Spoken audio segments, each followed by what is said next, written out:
నిజమైన చర్చ అసెంబ్లీలో చేద్దాం.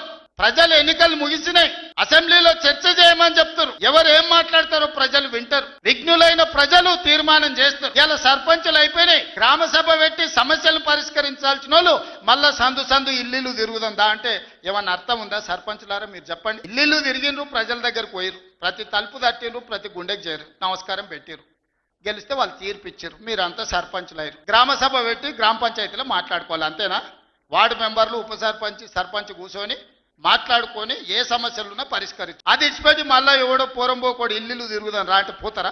ఇవాళ కేసీఆర్ కూడా గట్టే మాట్లాడుతుంది. ఈడ మాట్లాడదాం రావంటే రంగారెడ్డి జిల్లాలోటి, పాలమూరులోటి, నల్గొండలోటి ఆయన మీటింగులు పెడతాడంట. నువ్వు మీటింగులు పెట్టకపోతే సంతలో పోయి బర్లను కాసుకో, మేము వద్దంటున్నామా? మాదేం పోయింది? నీకు పొద్దు పోకపోతే మా కల్వకుర్తి సంతల్లో, కొడంగల్ సంతల్లో, ఇటకెళ్ళ మా ఎడ్ల సంతలు బొచ్చడు ఉన్నాయి. మత్తల్లో కూడా లేదు. పెబ్బేర్ల పెద్ద సంత ఉన్నది, పసల సంత. పోయి ఆడ పసల కాడ పోయి బర్రం కాసుకోపో, నేను వద్దంటున్నానా? నాదేం పోయింది? నీకు ఎట్లాగూ పని లేదు, ఖాళీగా ఉన్నావు. ఖాళీగా ఉన్నప్పుడు ఆ పెబ్బేరు సంతలో బర్రెలు కాసుకోపో, బర్రెలు కొనుక్కోపో, నేను వద్దానా?